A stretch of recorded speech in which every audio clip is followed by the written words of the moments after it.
লোকসভা নির্বাচনের ভোটের ফল ঘোষণার দিন রাতে দুর্গাপুর ইস্পাত নগরীর আইনস্টাইন এলাকার সিপিআইএমের এক বুথ এজেন্টের বাড়িতে থাকা একটি 4 চাকার গাড়িতে ভাঙচুর চালায় দুষ্কৃতীরা। এছাড়াও ওই দিন দুর্গাপুরের মহুয়াবাগান এলাকায় এক সিপিআইএমের বুথ এজেন্টের মেয়ের টেলারিংয়ের দোকানে আগুন ধরিয়ে দেয় দুষ্কৃতীরা। এই দুই ঘটনায় অভিযোগের আঙুল ওঠে তৃণমূল আশ্রিত দুষ্কৃতীদের বিরুদ্ধে। তবে সিপিআইএমের তোলা সমস্ত অভিযোগ অস্বীকার করে তৃণমূল কংগ্রেস নেতৃত্ব। গতকাল অর্থাৎ শনিবার দুর্গাপুরের বুকে ভোট পরবর্তী সন্ত্রাসের ঘটনা খতিয়ে দেখতে এলেন সেভ ডেমোক্রেসি ও অল ইন্ডিয়া আইনজীবী ইউনিয়ন নেতৃত্বে 6 সদস্যের একটি প্রতিনিধি দল। এদিন তারা দুর্গাপুর নগর নিগমের 2 নম্বর ওয়ার্ডের অন্তর্গত মহুয়াবাগান এলাকায় গিয়ে সিপিআইএম কর্মীর মেয়ের আগুনে পুড়ে যাওয়া টেলারিংয়ের দোকান ঘুরে দেখেন এবং তাদের সাথে এলাকার মানুষের সঙ্গে কথা বলেন তারা। এর পাশাপাশি পরিবারের হাতে 3টি নতুন সেলাই মেশিন ও সামান্য কিছু আর্থিক সহায়তা তুলে দেওয়া হয়। অল ইন্ডিয়া আইনজীবী ইউনিয়নের সভাপতি আইনজীবী শামীম আহমেদ এদিন তৃণমূলের উদ্দেশ্যে বলেন, এই ধরনের কাজ যেন তারা না করেন। পাশাপাশি হুঁশিয়ারি দেন প্রয়োজনে তারা উচ্চ আদালতের দ্বারস্থ হবেন। এছাড়াও এই ঘটনাকে নিয়ে ক্ষোভ প্রকাশ করেন সেভ ডেমোক্রেসি সংগঠনের রাজ্য নেতা চঞ্চল চক্রবর্তী। লড়াইটা লড়তে হবে, না লড়লে এখান থেকে শুরু হয়েছে, কোথায় শেষ হবে আপনি জানেন। আমাদের লড়াই তো আমাদের সংগঠন সেভ ডেমোক্রেসি, তার প্রেসিডেন্ট হচ্ছে সুপ্রিম কোর্টের প্রাক্তন বিচারপতি অশোক গাঙ্গুলি, আর তার ভাইস প্রেসিডেন্ট হচ্ছেন বিকাশ রঞ্জন ভট্টাচার্য। আপনার নিশ্চয়ই নাম শুনেছেন। আমাদের সংগঠনের সভাপতি হচ্ছে বিকাশ ভট্টাচার্য। সেই জন্য আমরা দুটো সংগঠন লড়াইটা লড়তে হবে। আজকে দোকান পুড়িয়েছে, কালকে যদি লড়াইটা না লড়ি আরো একটা নষ্ট করবে, শেষ হবে না। তুমি ইউনিয়নকে চিঠি দিয়ে সাহায্য যতটা আমাদের সাধ্যে সম্ভব আমরা করব, এই দোকান আবার আগের অবস্থায় ফিরিয়ে আনার জন্য। পঞ্চায়েত নির্বাচনের আগেও আমরা অ্যাপ্রিহেনশন করেছিলাম, আদালত নির্দেশ দিয়েছিল প্রিপোল পোস্টপোল ভায়োলেন্স যাতে না হয় এনশিওর করতে হবে, এবং পুলিশকে কি কি করতে হবে, সেন্ট্রাল ফোর্স আনানো হয়েছিল, তার সঠিক ডিপ্লয়মেন্ট করতে হবে। এইখানে ইলেকশন কমিশন অফ ইন্ডিয়া তাদের দায়িত্বে সারা দেশ জুড়ে নির্বাচন হচ্ছে, সেই নির্বাচনেও আমরা দেখতে পাচ্ছি একই ঘটনার পুনরাবৃত্তি হচ্ছে। সাধারণ মানুষ যারা শাসনে নেই, শাসক দলের বিরোধী, তারা যখন ইলেকশন এজেন্ট বসাতে পারছে না, যদি সাহস করে ইলেকশন এজেন্ট বসাচ্ছে, যারা সেই বুকের পাটা দেখাচ্ছে, তাদের অবস্থা হচ্ছে এই দোকান পুড়িয়ে দেওয়া, ঘর ভেঙে দেওয়া, ঘর জ্বালিয়ে দেওয়া, মারা, বাইক মিথ্যা কেস দেওয়া। এই যে পরপর আমার সঙ্গে আছেন, উনি আমাদের বর্ধমান জেলার অল ইন্ডিয়া লয়ার্স ইউনিয়নের সম্পাদক, উনি এখানকার অভিজ্ঞতা বলবেন। এটা সারা পশ্চিমবঙ্গ জুড়ে, সারা দেশ জুড়ে এই নির্বাচন হচ্ছে, আর এই নির্বাচনে পশ্চিমবঙ্গের চিত্র সারা দেশের থেকে আলাদা।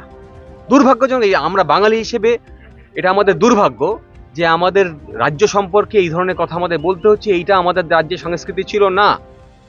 আজকে আমরা দেখতে পাচ্ছি এই ধরনের সংস্কৃতি আস্তে আস্তে ওরা তৈরি করছে, বিল্ড করছে, যেখানে সাধারণ মানুষ তার ভোটাধিকার প্রয়োগ করছে। 5 বছর পর তার অধিকার আছে যে যাকে পছন্দ করে তাকে তারা সিলেক্ট করবে, ইলেক্ট করবে, নির্বাচিত করবে।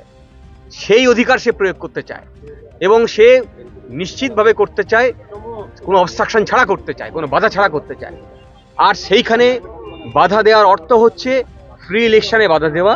তার মানে হচ্ছে যে সংবিধানের যে ম্যান্ডেট দিয়েছে যে 5 বছর পর পর আপনি আপনার সরকারকে আপনার প্রতিনিধিকে নির্বাচন করতে পারবেন, সেইখানে বাধা তৈরি করা হচ্ছে।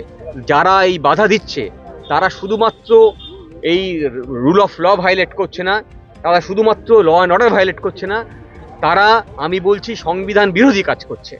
আর যারা সংবিধান বিরোধী কাজ করছে তাদের সকলের বিরুদ্ধে এই প্রশাসন যখন ব্যবস্থা নিচ্ছে না, সাধারণ মানুষকে একত্রিত হতে হবে। সব স্তরের মানুষের, আইনজীবী হতে পারে, তারা অন্য কোনো সংগঠনে হতে পারে, হ্যাঁ, বা সাধারণ খেটে খাওয়া মজদুর হতে পারে, সবাইকে এক জায়গায় হতে হবে আর লড়তে হবে। এই প্রয়োজনে প্রশাসনের বিরুদ্ধে লড়তে হবে। যারা নিরপেক্ষভাবে এই নির্বাচন করার দায়িত্ব নিয়েছিল, তারা যখন ব্যর্থ হয়েছে সংবিধানের অধিকার রক্ষা করতে, তখন সাধারণ মানুষকে এই দায় ঘাড়ে তুলে নিতে হবে, যাতে আমাদের সংবিধানের অধিকার রক্ষা করা যায়, আমাদের দেশের সংবিধানকে রক্ষা করা যায়। এই লড়াইটা, এই নির্বাচনটা ছিল আমাদের সংবিধান বাঁচানোর লড়াই। সেই নির্বাচনেও এই ধরনের ঘটনা ঘটে চলেছে। এর আমরা প্রতিবাদ জানাচ্ছি। যারা আইনজীবী আছি তারা আইনি সহায়তা দেব, যারা এখানে শ্রমিক সংগঠন করেন তারাও পাশে থাকবেন, সাধারণ মানুষ যারা তাদেরকেও পাশে থাকতে হবে। শুধু আইনি সহায়তা নয়, আইনি সহায়তার পাশাপাশি দরকার হলে প্রয়োজনে আমরা যেমন এসেছি আবারও আসবো। এবং যারা এই ধরনের ঘটনা ঘটাচ্ছে তাদের উদ্দেশ্যে আমাদের খুব স্পেসিফিক বার্তা, আপনারা এই ধরনের কাজ থেকে নিজেদেরকে বিরত করুন, আর না হলে আপনাদের আগামী দিনে খুব ভালো হবে না। তার জন্যে কম্পেনসেশন চাইতে পারি, যারা অপরাধী তাদের যাতে উপযুক্ত সাজা হয় সে ব্যবস্থার জন্য চাইতে পারি। আগামী দিনে কি করব সেটা আমরা ঠিক করব পরবর্তীকালে, কিন্তু আমি বার্তাটা দিতে চাইছি যারা অপরাধী তাদেরকে যে বিরত হন আপনারা, ঠিক হচ্ছে না, আমরা কিন্তু কাউকে ছেড়ে কথা বলবো। কৌশিক চন্দ্র যে ডিভিশন বেঞ্চ জাজমেন্ট দিয়ে যে অর্ডার দিয়েছেন, এখন এটা ইন্টারিম অর্ডার। এর আগেও একটা মামলা চলছে, আপনারা জানেন ন্যাশনাল হিউম্যান রাইটস কমিশনের টিম রাজ্যের বিভিন্ন প্রান্তে ঘুরেছে, সেখানে আমরাও ছিলাম। এই ধরনের পরিস্থিতি যদি হতে থাকে তাহলে আমরা আবার national human rights commission team বা যেসব নিরপেক্ষ সংস্থা আছে তাদেরকে আবার ডাকবো, এবং তাদের যে দায়বদ্ধতা এই ধরনের ঘটনার প্রেক্ষিতে তা আমরা মনে করিয়ে দেওয়ার চেষ্টা করব, এবং যদি সেটাকে সঠিকভাবে পালন না করে তাহলে আদালতের দ্বারস্থ আবারও হব। এবং যে দুটো ডেজিগনেটেড মেল অ্যাড্রেস দেওয়া হয়েছে সেখানে আমরা কিছু মেল করেছি বিভিন্ন রাজ্যের বিভিন্ন প্রান্ত থেকে। এই ঘটনাটা আমরা আজকে দেখে গেলাম, এটাও আমরা মেল করব, এবং কি পদক্ষেপ নিচ্ছে প্রশাসন সেটাও আমরা দেখব, তার প্রেক্ষিতে পরবর্তী পদক্ষেপ। আমরা এসেছি 6 জনের টিম, আমাদের সেফ ডেমোক্রেসি রাজ্য নেতৃত্বের পক্ষ থেকে। আমি তার রাজ্য সম্পাদক অধ্যাপক চঞ্চল চক্রবর্তী। আমি প্রথমে এটা আপনাদের জানাতে চাই যে এবারকার নির্বাচন যেভাবে প্রচার করা হচ্ছে যে নির্বাচন বেশ সুষ্ঠুভাবে হয়েছে, ভালোভাবে হয়েছে, শান্তিপূর্ণভাবে হয়েছে, ঘটনাটি তা নয়। এবারের নির্বাচন অত্যন্ত পরিকল্পনা মাফিক এবং কেন্দ্রীয় পুলিশকে অকেজো রেখে রাজ্য পুলিশকে ব্যবহার করে ডায়মন্ড হারবারের যে ভোট হয়েছে সেই ভোটে আপনারা বুথওয়ারি যদি হিসেব দেখেন, কোনো বুথে সিপিএম পেয়েছে 2টো ভোট আর তৃণমূল পেয়েছে 700 কত ভোট। এইরকম নির্বাচন আমরা দেখিনি। এইবার এই ঘটনাটা ঘটেছে, কাজেই শূন্য। কাজেই আমাদের সংগঠন কিন্তু আমরা দল নিরপেক্ষ। আমরা এখানে এসে শুনলাম বিজেপিরও অফিসটাকে ভেঙেছে, আমরা সেখানটাও যাওয়ার চেষ্টা করব। যদি কোথাও কংগ্রেসের উপর আক্রমণ হয় সেখানে যাওয়ার চেষ্টা করব। সেফ ডেমোক্রেসির নীতি হচ্ছে যে রাষ্ট্রের দ্বারা, সরকারের দ্বারা যারাই আক্রমণের মুখে পড়বে আমরা তাদের পাশে দাঁড়াবো। এইখানেও আমরা এসেছি এদের পাশে দাঁড়ানোর জন্য।